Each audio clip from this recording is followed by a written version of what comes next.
नमस्कार. हिंदुस्तान पोस्टमध्ये आपल्या सर्वांचं हार्दिक स्वागत आहे. मी चंद्रशेखर नेने, आंतरराष्ट्रीय घडामोडींचा अभ्यासक. माझ्याबरोबर सतीश व्हिडिओग्राफर आहेत. आज आपल्याशी अमेरिकेत जिथे हॉलिवूड स्थित आहे, म्हणजे सगळे जे इंग्रजी सिनेमे अमेरिकेतले बनतात, त्या लॉस एंजेल्स गावाची कहाणी सांगायची आहे. लॉस एंजेल्स हे जे गाव आहे, अमेरिकेच्या पश्चिम किनाऱ्यावरती आहे. 40 लाख लोकवस्तीचं ते शहर आहे.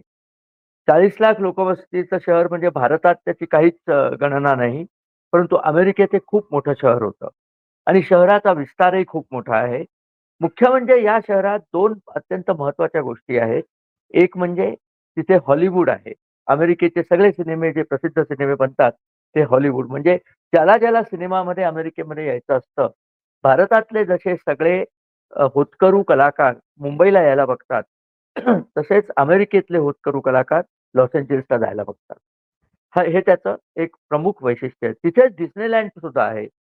डिस्नीलँड म्हणून अमेरिकेची जी मायानगरीच आहे एक प्रकारची एंटरटेनमेंट नगरी. हे लॉस एंजेल्स हे अमेरिकेचं मनोरंजन राजधानी, एंटरटेनमेंट कॅपिटल म्हणूनही ओळखलं जातं. पण आणखी एक गोष्ट आहे इथे, इथे खूप जास्त प्रमाणावरती मेक्सिकन लोक राहतात.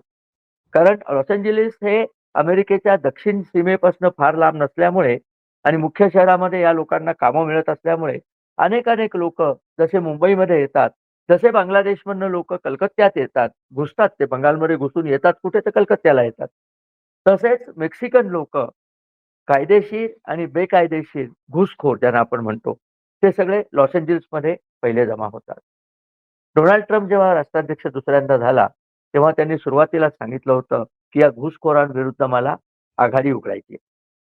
ती आघाडी उघडण्याकरता त्यांनी एक मुख्य अधिकारी नेमला. त्याचं नाव आहे टिम होमान. हा टॉम होमान जो आहे, त्याला बॉर्डर झार म्हणजे सरहद्दीचा संरक्षक अशा प्रकार सरहद्द सुलतान अशा प्रकारची अ, अनौपचारिक पदवी दिलेली आहे. अनौपचारिक पद दिलेलं आहे आणि त्याच्या हाताखाली हे घुसखोर जे आलेले आहेत, त्यांना कायदेशीर त्यांची पडताळणी करायची आणि ते जर बेकायदेशीर शिरले असले, तर उचलून त्यांची परत त्यांच्या देशात पाठवणी करायची. हा त्याचा अजेंडा आहे. हे त्याचं कार्य आहे. तर या होमांनी शुक्रवारी लॉस एंजेल्समध्ये छापे घातले. यांचं जे डिपार्टमेंट आहे, त्याला इमिग्रेशन अँड कॉन्स्टिट्यूशनल एन्फोर्समेंट असं म्हणतात. तर immigration and customs enforcement ICE. तर या आईस डिपार्टमेंटनी लॉस एंजेलिस शहरात छापे घालून सुरुवातीला 44 घुसखोर पकडले. हा आकडा सुद्धा काही फार मोठा नाही हं. अमेरिकेच्या दृष्टीने मोठा असेल कदाचित. भारतात तर 44 घुसखोर एकट्या माहीममध्ये सापडतील. असो, पुढे जाऊया. तर हे पकडले आणि त्यानंतर अशी एक अफवा पसरली, की अमेरिकन सरकार सगळ्या घुसखोर मेक्सिकांना पकडून, मेक्सिकोच्या लोकांना पकडून त्यांच्या देशात हाकलून देत आहे. त्या अफवेनंतर जे काही झालं ते फार भयंकर झालं. तिथे दंगे सुरू झाले आणि हे दंगे या घुसखोरांनी सुरू केलेले. घुसखोर दंगे करतात म्हणजे काय करतात? त्यांनी सगळे हायवे रोखून धरले. त्या ठिकाणी ज्या मोटारी वगैरे होत्या त्या मोटारींना आगी लावल्या आणि पोलिसांवर सरसकट हल्ले सुरू केले. पोलिसांनी त्यांच्या बाजूने घुसखोरांना अटक करणं वगैरे हे उद्योग सुरू केले होते. 44 घुसखोर म्हटलं असं अटक सुद्धा झाले होते. आता ती संख्या 250च्या वर पोहोचलेली आहे. परंतु गेले 4 दिवस हा घुसखोर आणि पोलीस यांच्यातला धुमाकूळ चालू आहे. पोलिसांना हे अटपत नाही असं पाहिल्यावर डोनाल्ड ट्रम्प यांनी अमेरिकेत नॅशनल गार्ड नावाची एक संस्था आहे. म्हणजे नॅशनल गार्डची लोकं इतर वेळी आपली नेहमीची ड्युटी करतात. पण राष्ट्रकार्य म्हणून नॅशनल गार्ड जेव्हा त्यांना बोलवतं, तेव्हा ते पोलिसी खाक्या हातात घेतात. परंतु त्यांना पोलिसांचे अधिकार नाहीयेत. म्हणजे त्यांना अटक करण्याचे वगैरे अधिकार नाहीयेत. पण एखादा आता दंगा सुरू झाला, तर नॅशनल गार्डला बोलवण्यात येतं. तसे हे नॅशनल गार्ड ट्रम्प यांनी बोलवले. आता अमेरिकन कायद्यामध्ये नॅशनल गार्ड बोलवण्याचा हक्क हा त्या प्रांताच्या मुख्यमंत्र्यांचा असतो. लक्षात ठेवा, अमेरिकेत प्रांत म्हणजे स्टेट, मुख्यमंत्री म्हणजे गव्हर्नर. भारतात गव्हर्नर म्हणजे राज्यपाल यांना वैधानिक अधिकार फार थोडे आहेत. परंतु अमेरिकेत मुख्यमंत्री वेगळा नसल्यामुळे गॅव्हिन न्यूसकॉम या नावाचा डेमोक्रॅटिक पक्षाचा गव्हर्नर सध्या कॅलिफोर्नियात आहे. आणि त्या गव्हर्नर डेमोक्रॅटिक पक्षाचा असल्यामुळे तो ट्रम्प त्याच्या विरोधात आहे. शिवाय लक्षात ठेवा 2028 साली जेव्हा 29ची निवडणूक व्हायची वेळ येईल, तेव्हा या गॅव्हिन न्यूसकॉमला प्रेसिडेन्शियल कॅन्डिडेट करायचा, म्हणजे अध्यक्षपदाचा उमेदवार करायचा, अशी डेमोक्रॅट पक्षाची सध्याची योजना आहे. तर असा जो हा महत्त्वाचा मनुष्य असला, तर त्याला लगेच त्या घुसखोरांच्या बाजूने यायलाच पाहिजे.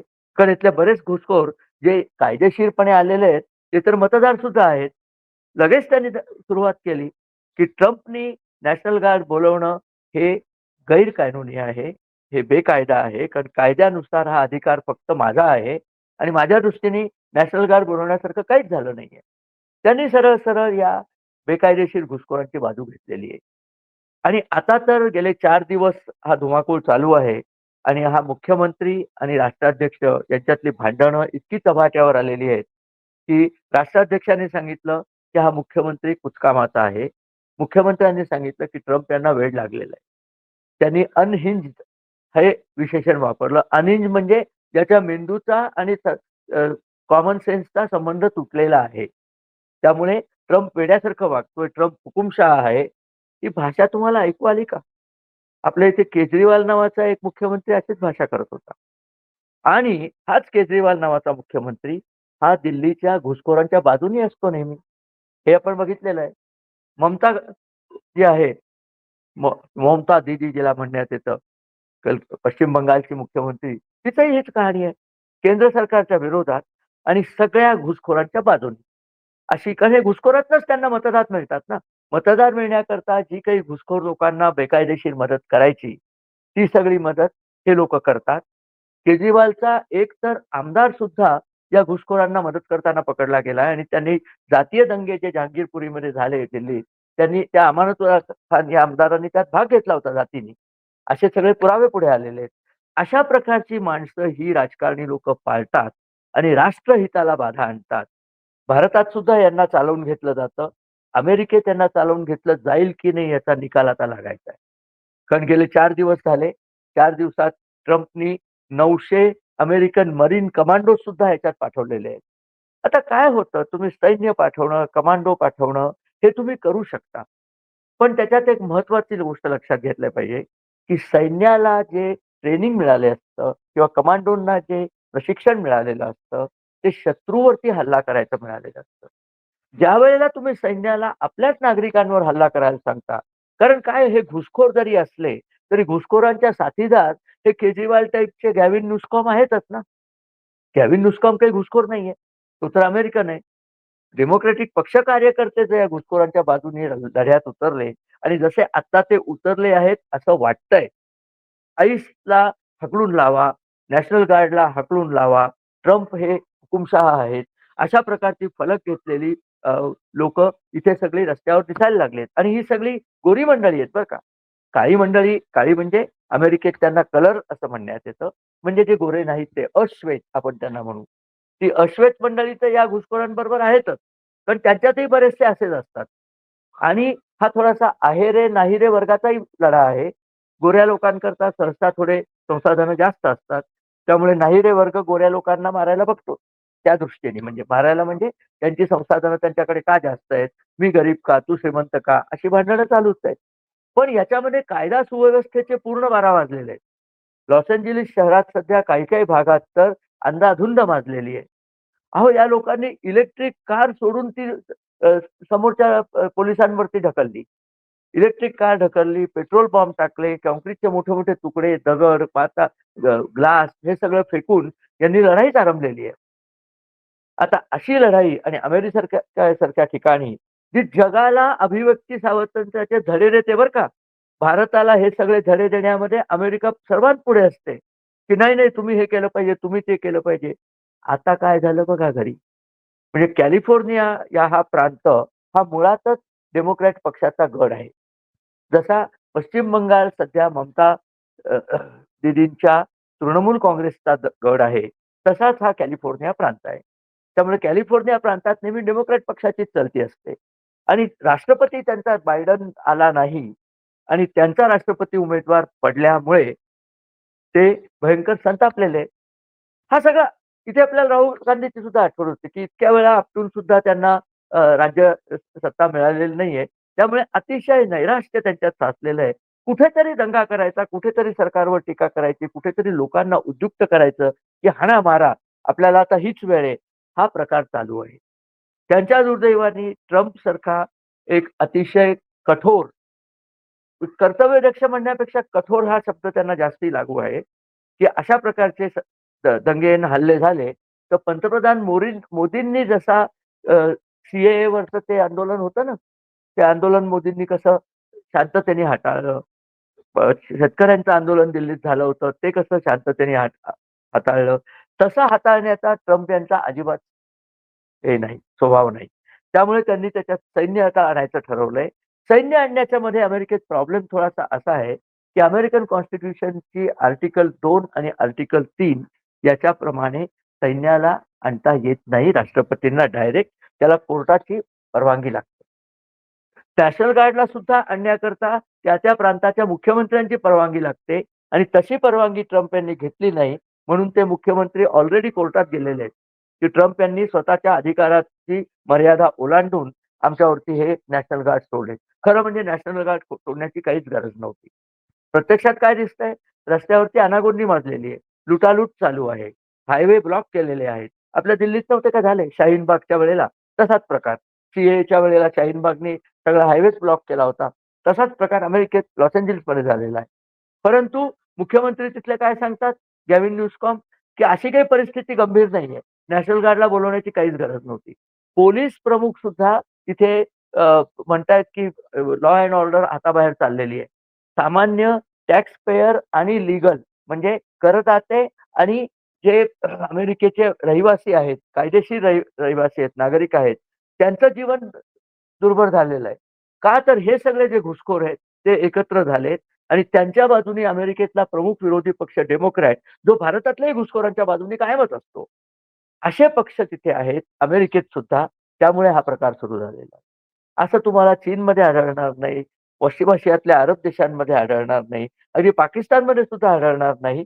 बलुचिस्तानचे नागरिक त्यांचे स्वतःचे नागरिक असून त्यांना मारण्याकरता पाकिस्तानची सेना आणि पाकिस्तानचं पोलीस प्रशासन पुढे असतं. पण तो अमेरिका म्हणजे काय सगळ्या जगाला मुळी लोकशाहीचे पाठ पढवते. अमेरिका सगळ्या जगाला अभिव्यक्ती स्वातंत्र्य शिकवतं. भोगा आपलं अभिव्यक्ती स्वातंत्र्य. हे अभिव्यक्ती स्वातंत्र्यच चाललेलं आहे. त्या जे आंदोलनकारी आहे त्यांच्या गुंडगिरी काय आहे, की आम्हाला इथे बेकायदेशीर राहायचंय आणि आम्हाला पकडलं तर याद राखा आम्ही तुम्हाला मारू. आणि ही मारामारी सुरू आहे. 4 दिवस झाले मारामारी आटोक्यात येत नाहीये. लक्षात घ्या. ट्रम्प यांनी जाऊन भारत-पाकिस्तानमध्ये मी मध्यस्थी केली अशी शेखी मिरवण्याची काही गरज नाही. तुमच्या देशात काय आग पेटली ती बघा. मग भारत-पाकिस्तानच्या गप्पा मारा. युक्रेनला जाऊन शिकवायला निघाले होते, की शांतता करा. त्याचीही गरज नाहीये. तुमच्या देशात आधी शांतता आणा आणि मग आधी केले मग सांगितले, अशा प्रकारची वृत्ती त्यांनी दाखवायला हवी. पण तसं होईल असं वाटत नाहीये. कारण ट्रम्प हे अतिशय हेकेखोर, एककल्ली, मनस्वी आणि त्यांच्या दृष्टीने आणि माझ्या मते ते बरोबरच आहे, की घुसखोर ही कुठल्याही देशाला समस्या असते. घुसखोर हे देशाच्या संपत्तीवरती घाला घालून देशाच्या कायदेशीर नागरिकांची संपत्ती हिसकावत असतात आणि अनेक प्रकारच्या गुंडगिरीमध्ये, अनेक प्रकारच्या अ, ड्रग्ज म्हणजे मादक द्रव्यांच्या तस्करीमध्ये वगैरे या घुसखोरांचा प्रचंड सहभाग असतो. या घुसखोरांना प्रत्येक देशाने हाकलूनच लावलं पाहिजे. भारताने सुद्धा हेच केलं पाहिजे. उद्या हेच घुसखोर भारताच्या सुरक्षेला, हेच घुसखोर अमेरिकेच्या सुरक्षेला कधी गळ्याला नख लावतील ते सांगता येत नाही. आता तरी हे भांडण चालूच आहे. भांडण मिटलेलं नाहीये आणि आता सैन्य कोर्टाच्या आदेशाने आणखीन आणायचं की काय लॉस एंजिल्समध्ये त्याचा विचार सुरू झालेला आहे. पुढे काय होतं ते मी आपल्यापुढे घेऊन येईनच जशा-जशा घटना घडतील. पण माझ्या मते या घडीला ट्रम्पच्या बाजूने उभं राहणं अतिशय आवश्यक आहे. म्हणजे आपल्या उभं राहण्याने काही फरक पडत नाही हं. मी आपलं जनरल सांगतोय, की अमेरिकन नागरिकांनी सुद्धा ट्रम्प यांनी जो स्टँड घेतलाय, त्यांनी जी भूमिका घेतली आहे, की घुसखोर मला या देशात नकोत. कायदेशीर असाल तर तुमचं स्वागत आहे. बेकायदेशीर असाल तर जिथून आला तिथे परत जा किंवा जगात कुठेही जा, आमच्याकडे राहू नका. तुमच्या सुरक्षेची, तुमच्या सुव्यवस्थेची, तुमचं पोट भरण्याची जबाबदारी अमेरिकेने घेतलेली नाहीये. असं ट्रम्प यांनी सांगितलेलं आहे स्पष्टपणे आणि त्यांचा जो बॉर्डरधार आहे, सरहद्द सुलतान, त्यांनी सुद्धा हेच सांगितलेलं आहे आणि त्यांनी तर सांगितलं, की हा गॅव्हिन न्यूसकॉम जर अशीच दंगल करत राहिला, तर मला याला अटक करावी लागेल. त्याच्यावर ट्रम्प यांनी सगळं अगदी योग्य बोलले. त्याला अटक केलीच पाहिजे. त्याला अटक केली, की त्याची पब्लिसिटी होईल. ही गोष्ट जरी झाली, तरी आत्ता कायद्याचं राज्य सुस्थापित करण्याकरता या गॅविन न्यूजकॉमला अटक केली तर ती फार चांगली गोष्ट ठरेल, हे पण ते सांगून मोकळे झालेत. पुन्हा अमेरिकेची कॉन्स्टिट्यूशन जी आहे, अमेरिकेची कॉन्स्टिट्यूशन या प्रकारे मुख्यमंत्र्यांना अटक करण्याची मुभा राष्ट्राध्यक्षांना देत नाही. तो अधिकार कोर्टाचा आहे आणि संसदेचा आहे. त्यामुळे अटक प्रत्यक्षात करता येईल की नाही याबद्दल डाउट्स आहेत, याबद्दल संशय आहे. परंतु ट्रम्प यांनी आपली भूमिका स्पष्ट केलेली आहे. येत्या माझ्या मते 1 किंवा 2 दिवसात याचा काय निकाल लागतो हे आपण बघणार आहोत. तोपर्यंत लॉस एंजेलिसमध्ये आणि मुख्य म्हणजे मध्यवर्ती लॉस एंजेलिसमध्ये राहणाऱ्या नागरिकांची अवस्था अतिशय गंभीर झालेली आहे. तिथे लढाईचं स्वरूप रस्त्यांना आलेलं आहे. युद्ध मैदानाचं स्वरूप आलेलं आहे. एका दृष्टीने सगळ्या जगाला शांततेचे पाठ पढवणाऱ्या अमेरिकेला स्वतःलाच हा अनुभव आलाय. हा थोडासा अमेरिकन जे डीप स्टेट आहे किंवा अमेरिकेचे राज्याध्यक्ष आहेत, अमेरिकेचं मंत्रिमंडळ आहे, त्यांच्या डोळ्यात अंजन घालणारा ठरेल, अशी आशा व्यक्त करून आणि लवकरच घुसखोरांना हाकलून देण्यात येईल आणि शांतता प्रस्थापित होईल, अशी आशा व्यक्त करून मी हा व्हिडिओ थांबवतो. आपल्याला जर हा व्हिडिओ आवडला, आपण मित्रपरिवाराबरोबर शेअर करा. आमच्या चॅनलला सबस्क्राईब करा आणि हो, आपले लाइक्स आणि आपले कमेंट्स जरूर आमच्यापर्यंत पोहोचू दे. नमस्कार आणि धन्यवाद.